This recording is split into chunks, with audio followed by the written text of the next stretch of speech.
Well, good morning, ladies. Another Monday morning update chat with Steffani and Rozella in Spokane, Washington. How are you guys? Hello. Hello. Hello. We were talking before the video, guys, about the erraticness,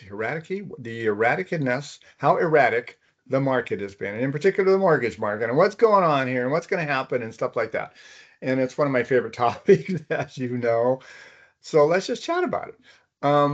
One of the topics that's going on right now is what is the Fed going to do when they have these competing goals? And competing goals means this.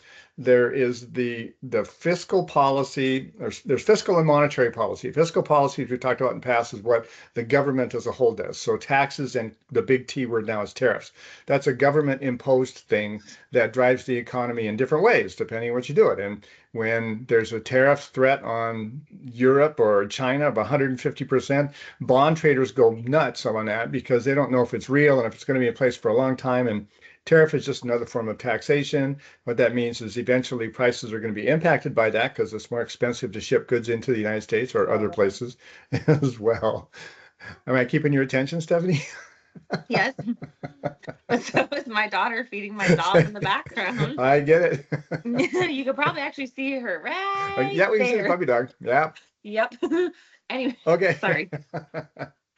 So what that causes potentially is if there's higher prices, that's called inflation, and there is some concern that that could lead to a recession. And what happens during the recession? Well, historically speaking, on almost all except the big one, which was 2008, which was kind of an anomaly because everything melted down at that time. But a typical recession like this one means that housing prices actually go up. Isn't that amazing? Through recessionary periods, and mortgage rates typically come down. The reason for the mortgage rates coming down is because the Fed goes, oh my goodness, we're in a recession, the economy is suffering, we need to stimulate the economy. So they lower rates to stimulate things and have people buy things, and that eventually they deal with something called the short-term rate, which is the overnight Fed's rate. We'll deal with mortgage rates, which are 30-year fixed. They are correlated though. They don't always move lockstep in the same direction, but over time they typically do. So that means mortgage rates typically come down, and it's actually a good time to buy homes. Comments, questions on that overall little thought, ladies? That's where we're headed. Potentially. Okay. And when they did this the last time, I'm trying to even remember. Do you remember what rates were what they went to? I want to say fours, maybe. Well, that's a good question, Steffani. When was the last recession that was really a recession? They probably went down to I would say in the fives, more than likely. I'd have to look it up. COVID was a recession, right? Mm-mm.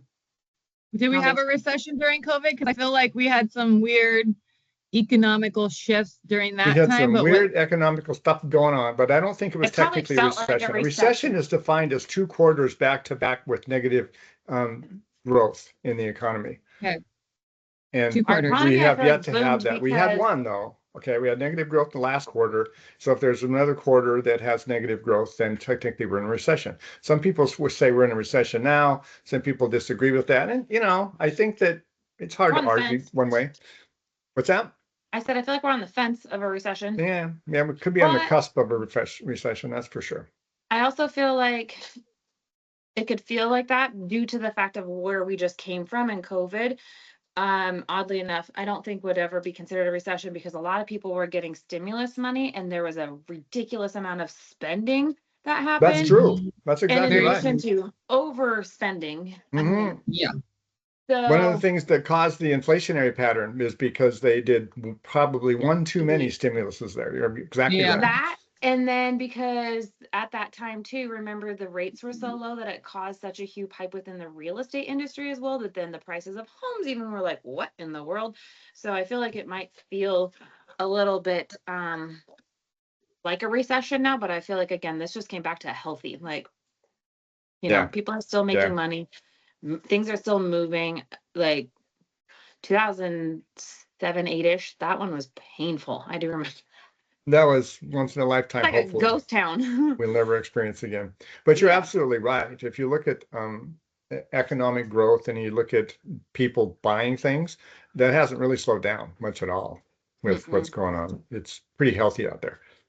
So because our area, I know right now we feel a little like we slowed down, but realistically, we still have a huge demand and our buyer pool is enormous. So for our area, if it does keep historical and our rates drop a little bit, prices probably will continue to rise in our area. And I know recently we did a video of our average price point, and that has definitely inclined since last year.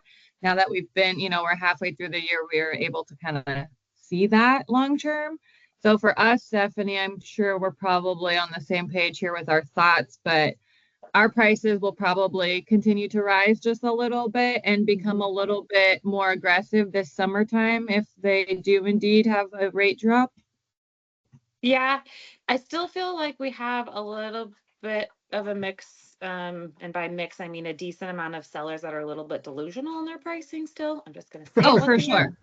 So therefore, I feel like we're still going to see a decent amount of price reductions, but I feel like the ones that are very realistic with their intentions of selling and have a good pulse on the market, and they're willing to actually take our advice as the professionals of like, well, are you looking to sell or are you looking to just show the fact that you're trying to sell your house? Like, I still think we're going to see a healthy average after the hype, of summer and everything too. I still think Spokane is not going to inflate necessarily in our prices. I still think it'll be trending up higher, yes, because we've just shown that year over year, and it might be that small, 2 to 3%, but again, that's what it used to be on an average actually, and that's still a very healthy rate of increase in value on properties. So you want to keep it reasonable too for taxes, I guess. I don't know. I wouldn't want my house going up a whole bunch, Yeah, reasonable is a good word. You're right. Yeah.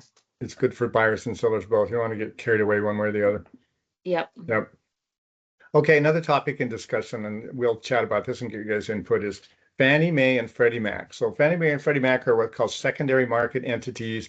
We as lenders do loans under their guidelines, and as long as it fits under their guidelines, they'll buy the loan from us, the lender, which puts more money back into our vault so we can lend it out again to people. That's how the mortgage market works. And then they securitize those. And so those of you who are investors buy mortgage-backed securities, and that's what you're buying, a secure asset called the mortgage, and you get a real stable yield on that because they're normally 30 and 15-year fixed mortgages that are in that pool. So back in 2008, when it happened, the government stepped in and said, we need to rescue Fannie Mae and Freddie Mac. It wasn't really, they thought they needed to be overly supervised because they weren't the big problem, but they needed to be rescued because everything was falling apart. And you get the Treasury Department behind you, and that's a lot of money. They mint infinite amounts of money if you want it, right? So Fannie and Freddie are now overseen, regulated much more aggressively than what they were by the federal government. And that has probably been good. It certainly was good through those times. And it probably still has been good. But now there's talk of privatizing them like they used to be, which means they will be private corporations run on their own without the oversight of the government. And the thought of that is that rates have been kind of artificially held down because of that structure and the government causing that to happen, the Treasury Department and the Fed in particular.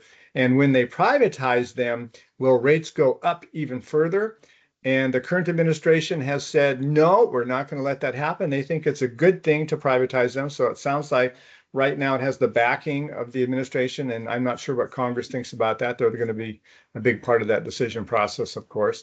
But if they do get privatized, we ask, oh my goodness, our rates just going to go up because of that. And the current administration has said, no, we're not going to allow that to happen. And the Treasury Secretary in particular says, no, we looked at this, we think it'll be healthy for both them and the market, and rates will probably be stable. It's coming down. So questions, thoughts around that, ladies? Yeah, my brain is churning. I'm a little mixed on that, only because you have fear, like you don't want it to be privatized and then there be no formal control over it necessarily.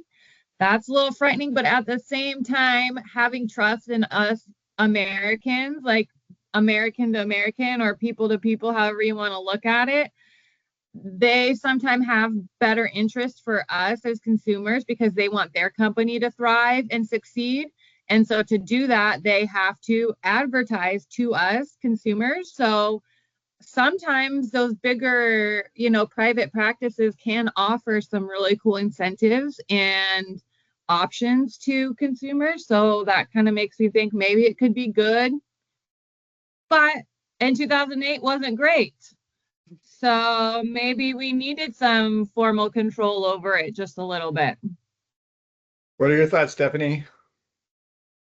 I have multiple like things that I'm like, I wonder why.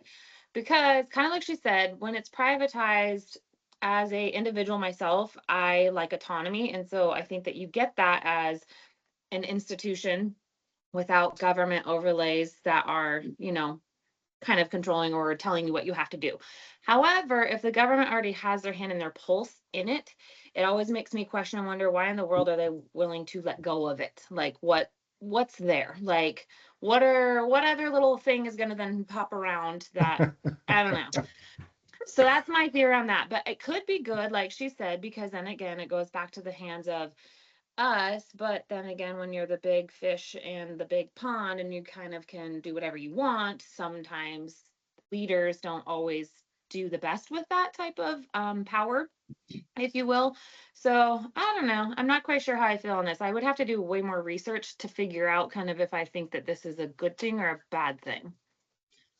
John, Fair you enough. might know the answer to this, but if all lending was right now, we have lending that the government has and we have practice lending. It's not all in the same pool necessarily.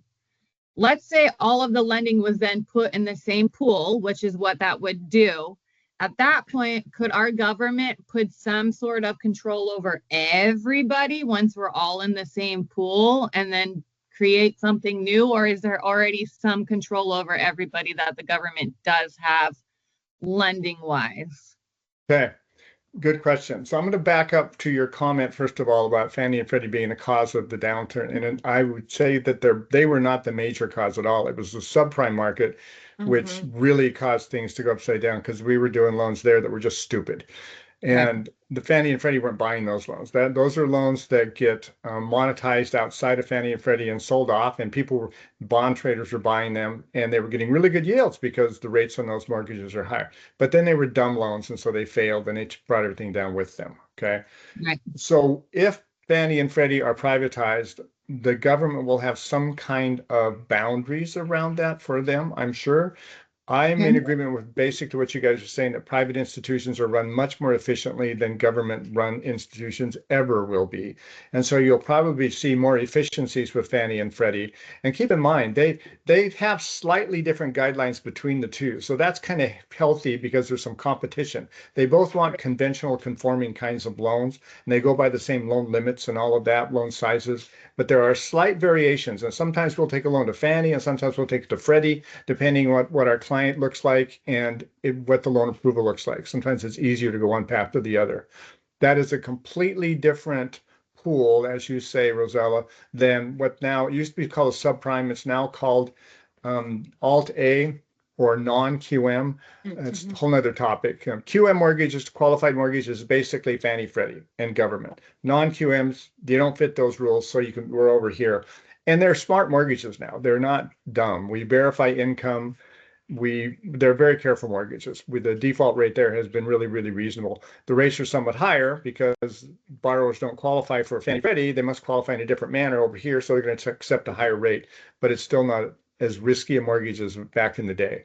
So my point being, you'll still have different pools here. And even in the non-QM market, you have different pools there. You have what I call Alt-A, which is just missed. We call it Fannie and Freddie. They almost made it, but not quite. So the rates are pretty good there. But then you have over here people who have maybe bad credit, but a lot of equity, a large down payment to put down, and still kind of a safe loan from the lender's perspective. All of that is going to be driven by demand, demand again, and hopefully we will have learned from the past, although sometimes I think we have to maybe relearn lessons to really learn from the past. I do hope that doesn't happen like it did before, and I don't expect it will be. Does that answer your question, Rozella, at all? Yes.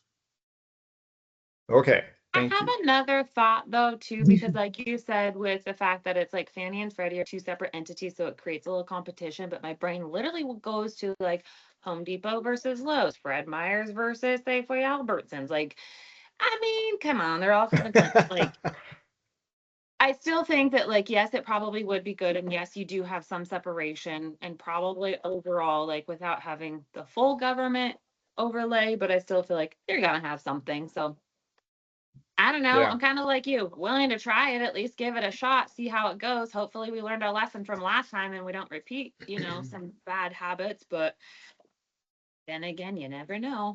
Well, yeah, and even in the non-QM market, it's privatized, so the companies are doing their own loans and all of that. However, there are certain parameters the government's put around that they're not going to do. For instance, prior to 2008, owner-occupied subprime loans had prepayment penalties on them.